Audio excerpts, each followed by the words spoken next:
It is a burden being the chosen one. It is a burden. I know if it sounds glamorous, it sounds great. Oh shoot, I'm the chosen one. I'm the one that's going to change everything. No, it is a burden being the chosen one, man.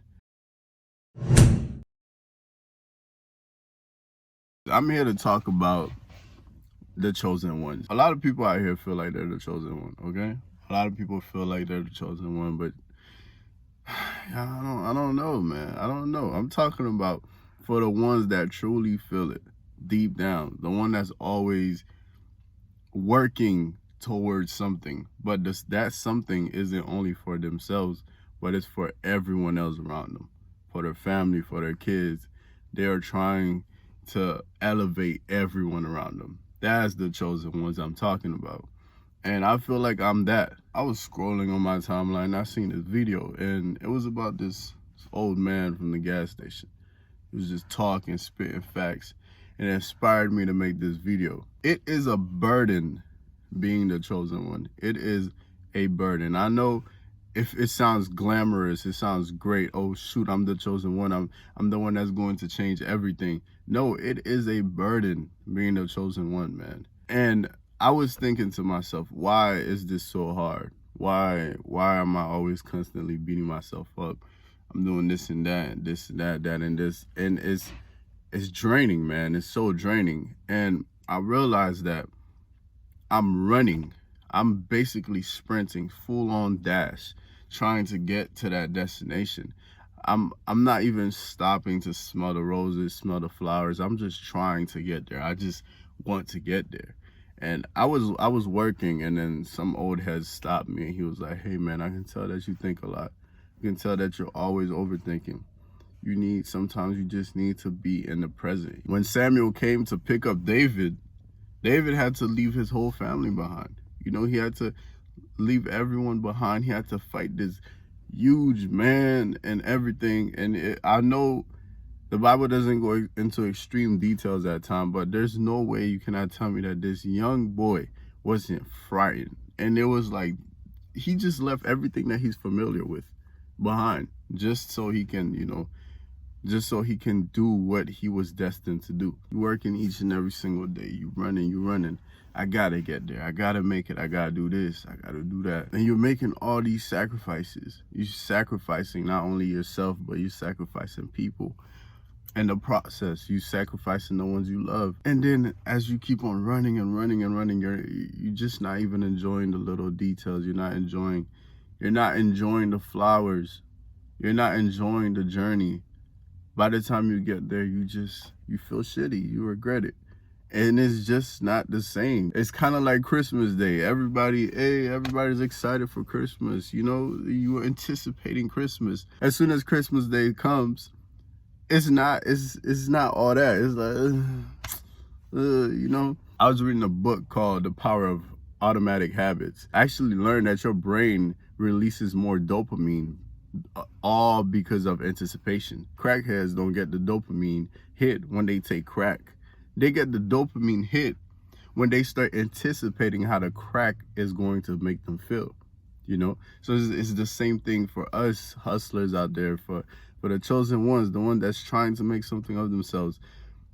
Right now, the anticipation is high. We want to get there. So our brain is like, we got to get there. We got to get there. I don't know about everyone else, but for me, when I'm trying to reach a goal, I don't care who's in my way. I'm kicking them off. They're out of there. My brain fixates on one thing, and that's the only thing I'm focused on. That's it. And I'm just going to keep on moving towards it. So after I finish and I get there, I look back at all the destructions I've done caused, and I'm like, I did that. I'm a monster. All I can say is enjoy the journey. Smell the flowers, man. Like, take care of your loved ones. Like, your mother's not always going to be here. Your father's not always going to be here. So you got to enjoy the journey. You got to spend time with them. Talk to the people that you don't normally talk to every single day. And I got to take my own advice because I have a little sister. And she always want to spend time with me. But I'm always like, nah, I can't. I got to do this. I can't. I got to work on this, Putting stuff off. And then imagine if I didn't see that video and I got to to that point where I finally made it. And then I look back and yeah, I made it, and I did it for everyone else. I wanted my family to get out of this generational curse. I wanted to break it, blah, blah. And I look back and my little sister no longer mess with me anymore. She no longer sees me as her favorite. And that shit is gonna sting. That's gonna hurt. And I would give all of that away just to be able to be her favorite big brother again. So I found out that whenever, because I work 10-hour days, so whenever I stop thinking about when that 10 hours gonna come and I'm finally gonna get off, and I start actually, talking to my coworkers, and I'm actually doing my work, and I'm like, damn, I wonder how I can do this differently.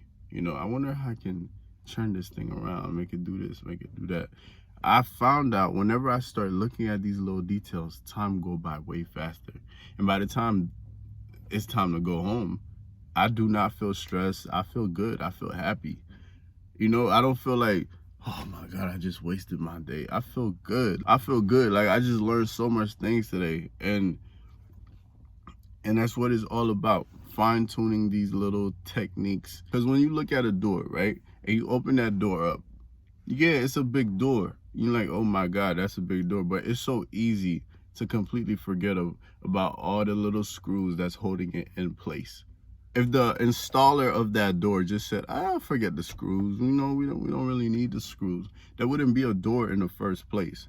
So fine tuning these little things, even your character, especially because money doesn't change who you are. Money just amplifies who you are. So along the way, as you're fine-tuning your character, your anger, your patience, what you say, how you say it, all of those things, as you're fine-tuning these things, you find that by the time you get to the level that you want to be at, you feel a whole lot better.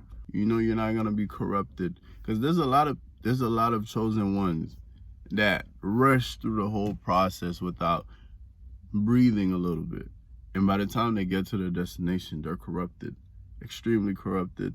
And it's sad. It's sad to see, because now the person that was doing it for everyone else is now the broken one.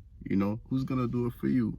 It's a jungle out here, and only the best of the best one. Only the ones that pay attention to the little details and fine-tune them and make good use of them. Those people win, always. I don't want to rush through this whole thing and finally get there just to regret it and feel sorry. You ever heard of people talking about this person sold their soul, this person did this and that? It's not like that person physically went and gave their soul to Satan, but in a way they sold their soul. Because to get to where they wanted to be, they did a whole lot of things without thinking about, everything else. They just did it just to get to that specific goal. And by the time they get there, they done lost themselves. And I don't want to be that person. Do you want to be that person? Because I don't. I want to keep my soul. I want to keep this dude, is me. I want to keep me. I want to get there. Because I already have trauma right now. I'm not trying to add on more trauma just to get to where I want to be at. It just wouldn't make any sense. Now you have a person who's broken with a lot of money. And that doesn't always end well. We're all gonna make it. We really are. I feel like we just stay consistent, pray, keep God in your life, for real. Keep God in your life. And we learn to appreciate the journey and learn to breathe. Learn to thank the people around us and tell them that they're appreciated. We're all gonna get there. We're gonna make it.